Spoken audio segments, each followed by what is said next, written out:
Hey Homeworthy, it's Stephen. Welcome to my apartment in New York City. Come on in and let me show you around.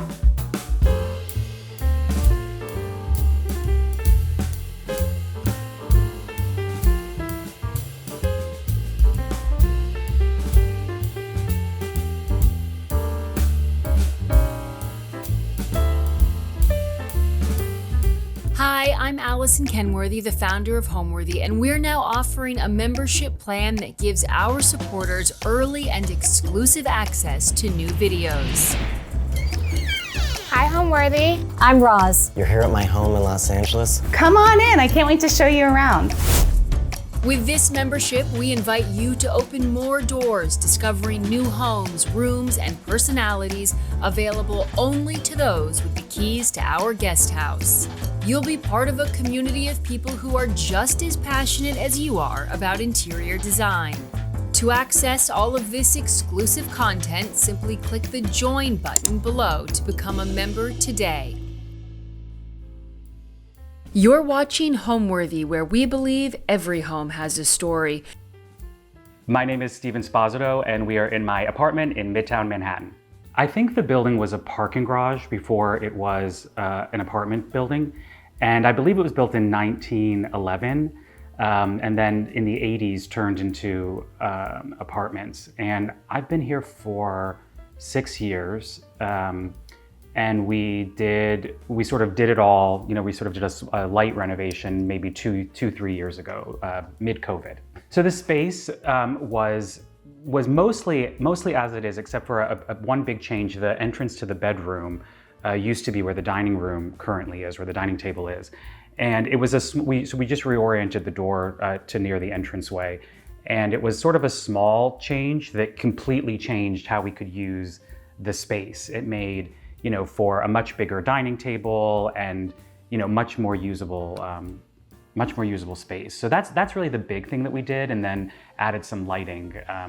We don't get like great natural light in this apartment, so we added a few lights and changed the entrance to the bedroom, and that made a huge difference. It's technically a studio. It's sort of all the units in this building are sort of loft style units, and I think we're just under 1,000 square feet. I think that's sort of the raw square footage. But yeah, it's a studio. I definitely, when I saw the place, moved on it that day.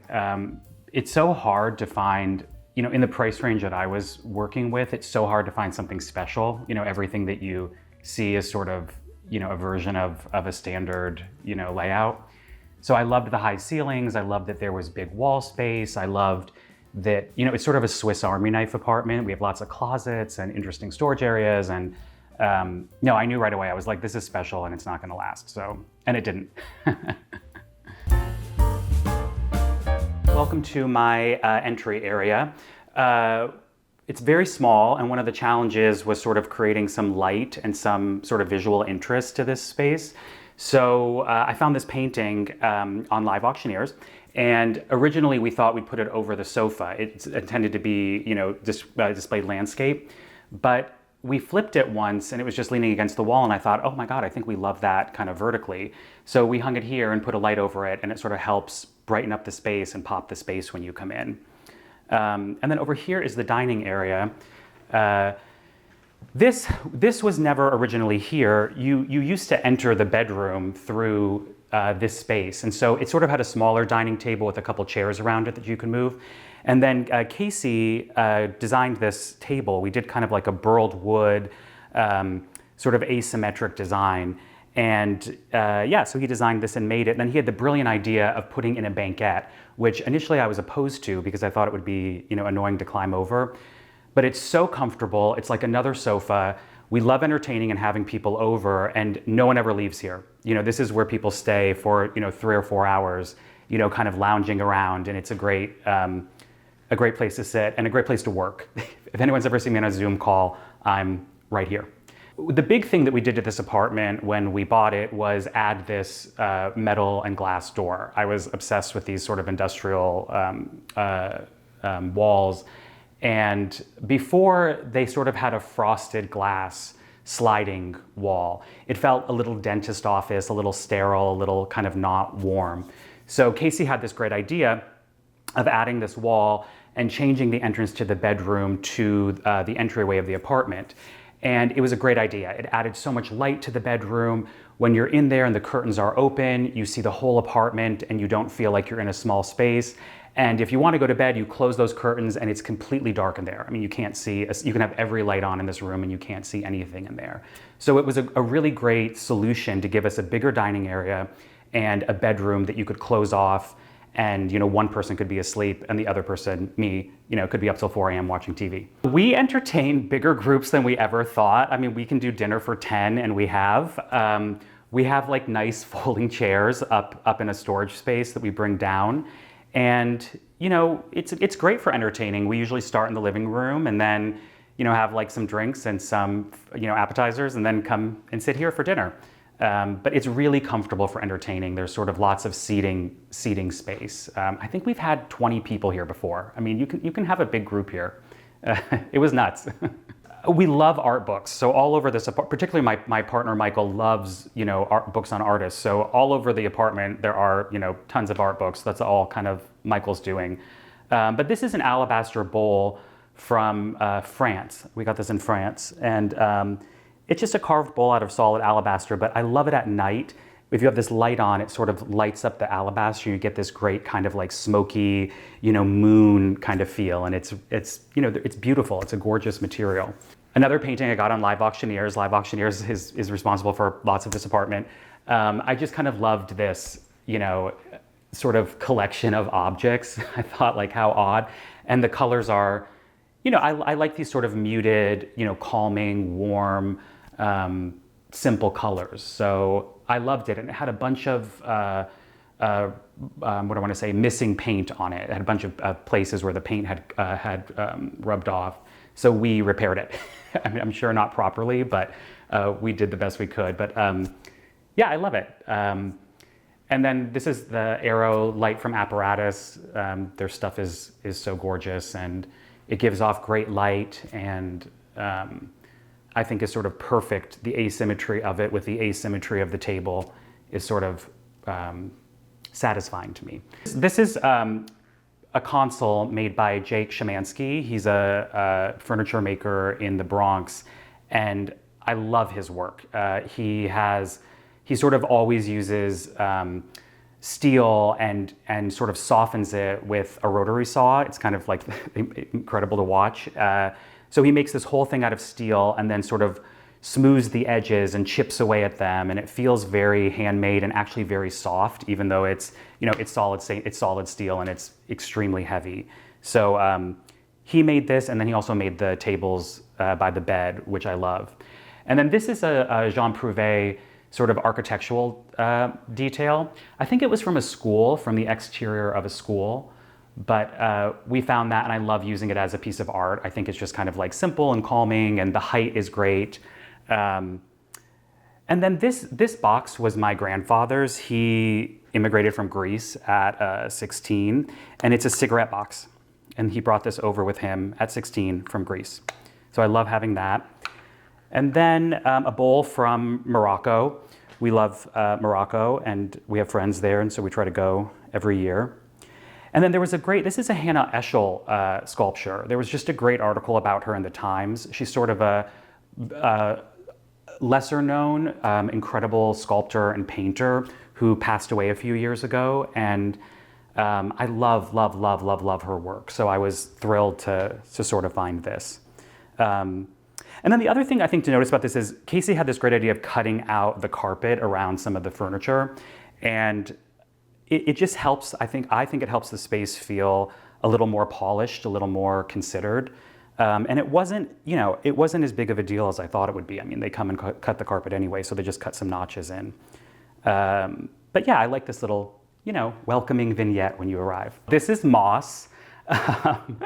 It's just a bowl of moss. I loved going to the flower district.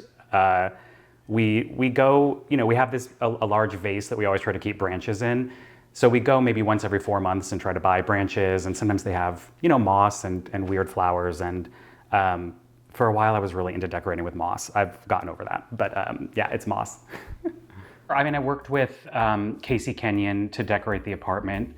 And we did kind of a French mid-century vibe mixed with like an 80s New York was sort of the inspiration. So like rich colors, sort of, the ceilings are high, so it can kind of take heavier furniture. But yeah, to me, it feels, we looked at all these great reference photos of like the 80s in New York and sort of, darker interiors and heavier carpeting and sort of loungy feels, and then mixed that with sort of a French mid-century kind of minimalist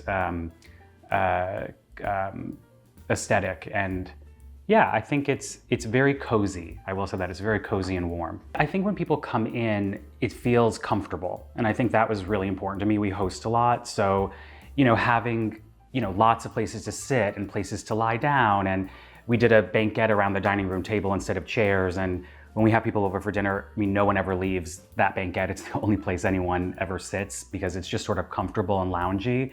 And I kind of love that. I kind of love that feeling that it feels pulled together and it feels elegant, but no one's afraid to sit on anything. No one's afraid to touch anything. No one's afraid to put a glass down. It's sort of comfortable and loungy, I think is the thing that we hear the most, at least. And then if we go over here into the living room, it's just a big open space. I mean, it really is a studio. And I think it actually helps the space feel bigger that it's all open. I think if there were walls here, I think this would actually feel incredibly, incredibly small.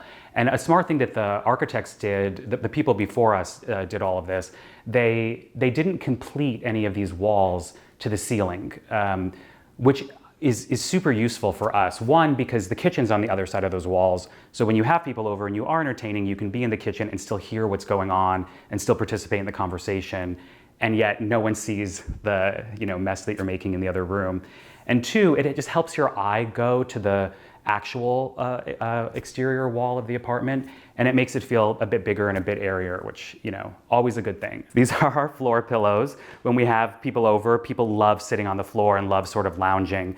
So the bottom one is beaver hide. It's really soft, really comfortable. And then this is in some sort of, I think, silk. But yeah, it's great. It's super casual. People come over and just sort of lounge around and throw them wherever they want and relax. I got this in Detroit, and it's really sort of important to me because my dad died of COVID early in the pandemic, and I bought this sculpture maybe 2 months before he got COVID, and it was in Detroit, and I couldn't quite get there to pick it up in time. So he went to Detroit to pick it up, and then I was directing a show in Pittsburgh, and I went from Pittsburgh to Ohio, where my dad lived, to get it from him, and it was the last time I ever saw him. Without COVID before he died. And so this is super important to me and always reminds me of my dad who, really did always go the extra mile for me. So this one stays forever. And then 2 chairs from Italy from the 50s. They were completely upholstered in white, kind of, bad white kind of boucle, old boucle fabric. And so we stripped them down, reupholstered them, but the arms had like significant damage. And so Casey had this great idea of adding some leftover suede from the sofa to the arms. And I think it was just such a great solution because when we bought them, who knows what condition things are in under the upholstery. And they were like really, really, really torn up. And, it's a great lesson. Like when you're buying vintage or when you're buying antiques, if it's not perfect and the shape is great or they're comfortable or the size is right, there really is almost always a solution. These little brass details on the side were sort of an afterthought. One of our friends broke the arm off of one of these chairs. And so Casey said, well, let's just reinforce them and add these little brass details, which to me totally made the chair and made them more exciting. This little box is from my mother's garage. I saw it in her garage and I was like, oh, I love that. And she's like, oh my God, take it. And we keep incense in it. We just keep little like pellets of incense. But I love the color and I love the shape. And then this was a gift from a colleague of mine. It's a corkscrew. It's like sort of a little corkscrew that I use as a sculpture. And then just a little silver bowl. This vase is from Australia. I spent a year and a half working on the Book of Mormon in Australia, and it's from a company called, I believe, Dinosaur Designs, and they sort of make these resin vases that are cool. 2 parchment nesting tables, waterfall tables that I love. And then the coffee table is Philip and Calvin Laverne. They were a father-son duo from 50s, I think, through 70s, maybe 80s. And this table has the Greek muses on them. I'm half Greek, half Italian, so I love sort of subtle references to anything Greek or Italian. And they're all the muses of art. So there's drama, there's poetry, there's music etched into the front of it. I think this one is poetry here, but they're sort of all over. And I love that because I work in theater. I love having sort of subtle references to theater. And this particular table has the original label underneath it. Another thing I think is so fun that you can see who the original owner was and when they ordered it and where it went. So there's an old kind of, looks like a business card stapled underneath it. And another Greek piece, my God, I've got so much Greek stuff now, an ancient Cypriot head from Cyprus.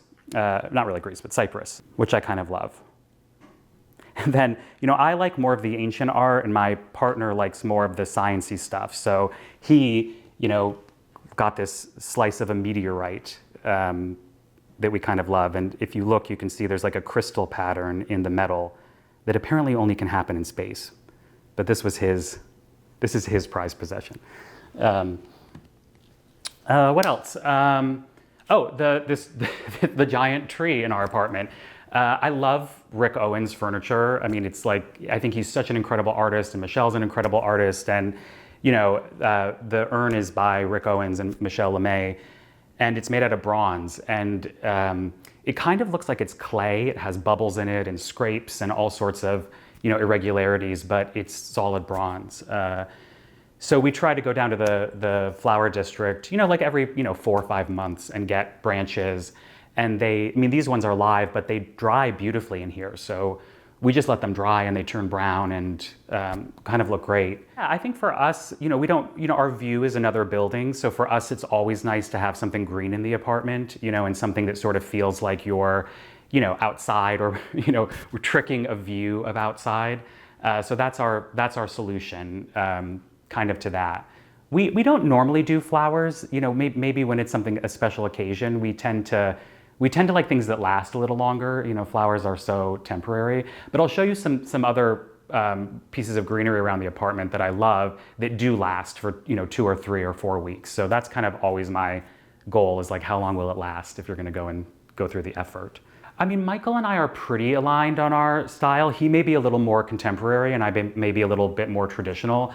But he trained as a graphic designer. He certainly has a wide, ranging knowledge of, art and, artists, and he loves it. And that certainly makes it more fun and easier when, you both are kind of into it. It's definitely something we do together and enjoy together. I mean, I did kind of always know I wanted to do theater. I went to the University of Michigan and got a, undergraduate degree in theater directing and moved to New York right away. And was really kind of lucky to get a job on a Broadway show very, very shortly after that. And, it's a kind of industry where, it's one thing leads to another. And, here I am 15 years later. But I always knew I wanted to do theater, since I was kind of in high school. And I sort of thought I'd move to Chicago and I'm from Ohio and do something like that. But I got a job in New York, so here I am, and I've loved it, have absolutely loved it. Now into our main kind of seating area where we spend most of our time. This is a De Sette sofa from the 70s that we got at a great price because it was ripped to shreds. This guy who owned it before us had a dog that just tore it apart. So we reupholstered it in suede, which initially we were going to put on the banquette in the dining room. But then again, I'm so concerned about people sliding over it that I thought, let's do it in the living room. And it's incredibly comfortable. It's incredibly you just sink into it. And the suede is so soft, cool in the summer, warm in the winter. I never, ever, ever considered, upholstering a piece of furniture in suede. And it was a good choice. I'm super happy with it. The pillows are This sort of sofa and pillows really came from, there was an Architectural Digest cover, I think from 1979, that had these exact pillows on a sofa very much like this. And so it sort of was inspired by that. I think they're mohair. I think they're some sort of mohair, but they're fun to touch, and people spend all night rubbing those little pillows because they're very tactile. The painting is by Chris Vassell. He's an American artist. And it's sort of, I mean, I'm not sure how much sort of reads, but it sort of has these rusty kind of colors, and there's actually quite a bit of movement in it. And I love it. It's sort of, I love the size. I think it's really calming. And I love that it's just above the sofa. There's something about the two of them kind of almost connecting that I think is satisfying. This wall was a bit of a challenge because I think it's 30 feet wide and there's nothing breaking it up into sections. And I knew I didn't want to do a sort of gallery wall. I think, sometimes they work really well, but they can often be, I think a little visually messy. And, for me, at least, the one painting, I think helps the space feel bigger. It's sort of, your eye is sort of aware that it's huge, and it clocks that. And I think if you had a bunch of smaller paintings, you wouldn't feel kind of the size of it in the same way. I mean, it feels, dramatic to me, which I enjoy. And then I think that's why the sort of console piece is also helpful. It just breaks the wall up into kind of 3 separate chapters. And, it's good to have negative space. You don't have to fill every single corner of every single wall. Again, I think for me, it was so helpful to edit things back and to say, what do we really want? What do we really need? Not just like, how do we stuff in? How do we fill every corner? For me, the gallery wall was never really a option. And then the sconces are Charlotte Perriand from, I believe they're 50s. And they're such a clever design. They can tilt up or down. You can, orient them horizontally or vertically. They're really, really clever, but they move. So if you wanted just up light, they can be moved up. If you wanted down light, they can be moved down, or they can kind of be balanced. But they're really kind of soft and clever and a really simple design. And we have more in the bedroom. But I love her work. Love Charlotte Perriand. And then over here, we have a little day bed, also Jean Prouvé, which I think is very helpful in this space. The sofa is a sectional, so the sofa has 3 more pieces. We started with it as a sectional on the chairs here, but the chairs somehow felt too heavy. It felt like it was really separating these 2 spaces, almost like a low wall. So, change course and put the chairs by the window and put a day bed here, which sort of lets the dining area and the living area connect while still being a bit separated. And a great place to lay down and chat, or, if you flip the other way, watch a movie. But yeah, from the 50s, I think the day bed is. I love, it's all sort of scratched up around the sides. I think it was another from a school. I think it was like a dorm bed. But I love things that are, scratched, or that have a patina to them, or that feel like they've lived a little bit of life. If it's too kind of glossy, it's not really my thing. The same with the suede. Like, the suede wears in beautifully. It's not the thing to do if you want it to stay perfect forever, but if you're interested in it developing, a patina, suede is, I think, very exciting to watch age.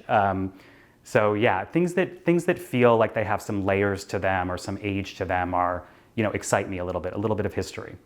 And then this is a sculpture by Val Bertoia. They were sort of, based off of his dad, Harry Bertoia's sculptures. I think they're called sonambients because they're kind of like big wind chimes. And, I love it here. It's tall and it takes up space, but it doesn't have visual weight. That's another thing I think I really learned with large pieces is it's all about the visual weight. So because you can see through it, because it's kind of airy, it fills the space without being, overly heavy or overly, involved. When Casey suggested doing one large carpet for this space, and it kind of freaked me out because I thought, oh, is it gonna be, really heavy and really kind of dark? But it wasn't, and it sort of unified the whole space. So again, a thing that I would have never considered is just doing a huge carpet, in the room. And it really is just carpeting, that you buy from a carpet company and they just come and cut it and edge it and install it for you. But it's just sitting on top of a pad. but it helps the two rooms kind of feel like one, and it grounds the room. It sort of helps, without the carpet, the furniture did feel a bit floaty, and the carpet kind of helped it all feel connected and like grounded, and it's also really comfortable. It's nice to, it's nice to walk on carpet. I'm all over the place with inspiration. I certainly love, interior design. I love art. I love photography. We love going to the galleries downtown and just, seeing what people are making. But kind of all over. I mean, certainly the world of art is like huge for me. We have a lot of like artist books and photography books, and always useful when preparing a project. I think a home that's full of pieces that are personal to you and pieces that matter to you that have been considered makes it come alive. I think that it's an editing process, really. You have a whole life full of items, and it's for me at least, or the process that we went through, it was really about editing away and placement. I think I learned quite a bit about where something is in a room can really change drastically how it looks and how it functions and if it works or not. So I think it's really about taking what you have and being thoughtful and considered about where you're using it and how you're using it and what you're sort of pairing it with. That goes a long way, I think in home design. And then if you come this way, we'll head into the kitchen area. For New York, it's we have enough room for what we do. This was all here when we got the apartment, but they did such a nice job with these stainless steel countertops. I never thought I'd want a stainless steel countertop. It's the only thing I would ever have now. They're indestructible. You can set the hottest pan on it and it won't hurt it. You can buff scratches out of it. You could cut on them. You can sterilize them. They're so great. And for anyone who's like a little bit of an OCD person, there's no seam between the countertop and the sink. So there's no grime underneath the sink. I mean, it was so clever what they did. I felt really grateful that this was already done. I didn't have to make any decisions. Another thing they did that was super helpful is they put strips of plugs everywhere. So that's probably super filthy. They added plugs. There are maybe 200 plugs in this apartment. They're everywhere, and it's so helpful because you never have to think about where a plug is or where you're going to plug something in. So this is the kitchen: stove, oven, dishwasher in here. And then the other really smart thing that the previous owner did to this apartment was install this wall of closets. And he sort of created like what I think of as like a Swiss Army knife apartment. Like it can become anything. It is a studio, it's one room, and this is the clever way that they created other spaces. So the first closet is sort of an office area. They all open up, they all have lights that turn on automatically. They all have rows of plugs in them. I mean, they really did a thorough job. But this is mostly where Michael works. And then if you come in here, there's a big sort of spice cabinet where we keep spices and cooking supplies and all sorts of stuff. They have shelves that come in and out, refrigerator, freezers. And then this is the other half of the kitchen. And I love that this closes because if you've made like a huge mess, you can just shove stuff in here and close it off for your guests. But again, you can see plugs all under there, and then tons of storage, and then all of these, of course, open up and have junk in them, cooking utensils and junk. And then if you keep going down the hallway, there's a coat closet, 2 coat closets, and then this is the laundry area. Again, they were so clever with how they use space, because you really do get a separate laundry area. And this was so smart. You have a folding table, you can store stuff there. We, put dirty clothes there sometimes, and really, really helpful. And again, tons of space, and then a little ladder to get to the space up top. And I love that they did this all in wood. I think it's such a nice contrast between the white of the doors and then the warmth of the wood. And then you'll see the bedroom in a second, but the bedroom's really small. And at first I thought that was going to be a huge, detriment to this apartment, because there's nothing in the bedroom really aside from a bed. But I've ended up loving it because your closets and your dresser are all in the hallway. So there's a nice mirror and a big full dresser. And then opposite, these are 4 sort of hanging closets.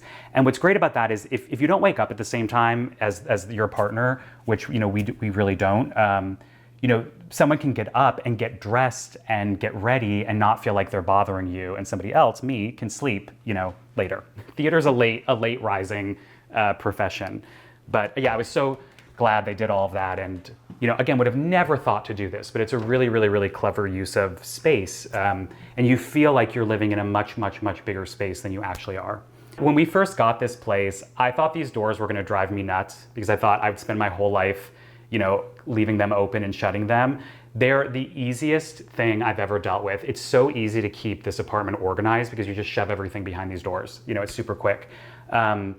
And it took me, maybe a week or two to remember where things are. Sometimes I still get a little confused, but there's an order to it. It's like the kitchen stuff and then laundry and then clothes. So somehow that makes sense to me that the laundry's by the clothes. Another thing they did to this unit is when you come into this apartment, you step up 6 inches. When they renovated the unit before me, they moved the kitchen. The kitchen used to be where the bedroom was, and it was a true studio. It was truly one space. And they moved all the pipes from where the bedroom is to where the kitchen currently is by raising the floor 6 inches. So all of those pipes go under our flooring, under our bedroom, and then connect to the building's piping. I'm sure that was a huge, massive job for them to raise this floor 6 inches, but it completely changed the layout of this unit. And it was such a smart idea because you can have a real closed off bedroom and a separate kitchen. And I'm glad they did it because I inherited it. Then if we keep going this way, we'll go into the bathroom. When we added the metal door to the bedroom and the metal wall to the bedroom, we added this metal door to the bathroom. It has frosted glass on it, and it's metal and glass. This guy made this for us. He lives upstate and does all of the pressing of the steel himself and all the staining of the steel himself, and was amazing. I loved when we were doing our part of this, I loved working with artisans, anyone that I could meet. I was it was COVID, I was bored. Anyone I could meet that would come and explain what they were doing to me, I was thrilled to have them work with us. So this is the bathroom. We haven't really touched this. This is how it was, but we did add this giant crystal. It's a giant piece of quartz, I think. And, it's supposed to give you good energy. So I try to hug it every day. But yeah, I love kind of mixing nature elements with art. I think it's so fun to use fossils or rocks or, leaves or flowers or dried things in interiors. It's nice to bring something that, wasn't manufactured by a human into your space. And I love this. I love the light coming through it, and it kind of feels right for a bathroom. I love how quiet this home is. When you live in, Midtown, it's, you think it is chaotic. You're right in the center of New York City, and, we're in the back of the building. It's absolutely quiet here. We never hear anything. It doesn't feel like you're in the city. It feels like a little sort of safety, a little sort of safe kind of cave, to kind of come home from and, come home to and relax in. And yeah, I love how sort of peaceful it is in a location where you would, maybe not expect it to be so peaceful. And let me show you the bedroom next. So right to the right of the bathroom, this is our little sleeping nook. We don't even really call it a bedroom. It's 11 feet by 11 feet. It's super small, but when there's only a bed in it, that's all it really needs.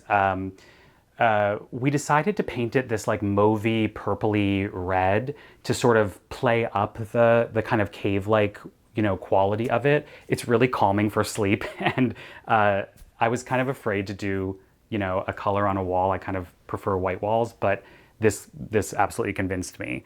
So Casey Kenyon designed this bed. It's very low. Again, another sort of playing with visual, how your eye sort of scans a space. The low bed makes the room feel higher, which was helpful. And when you're laying in it, you're sort of under this metal wall and under the furniture, and you feel very kind of hidden and safe. And the headboard's out of shearling, so it's like a sheepskin hide, which again, it feels luxury, it feels upscale, it feels chic, but it also feels cozy and, kind of warm. And it's really nice to run your fingers against, when you're laying in bed.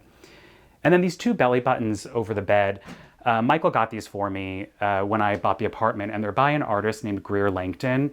And she was an artist based in New York in the 80s.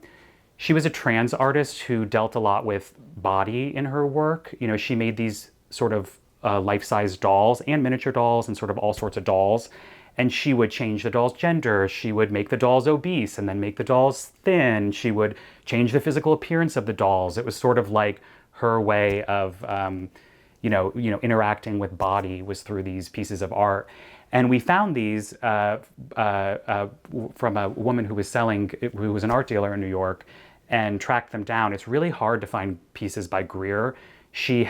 Most of her work is in, museums, and she's really sort of special for me because she has a huge installation at the Mattress Factory in Pittsburgh. And when I was a kid, I used to go there all the time, and I was obsessed with her work, and so to have, two pieces by her was super, super important to me. And I love that it's, two people over a bed. So I love those. And then more Perriand sconces that are just sort of a nice, warm downlight. The bedside tables are also by Jake Szymanski.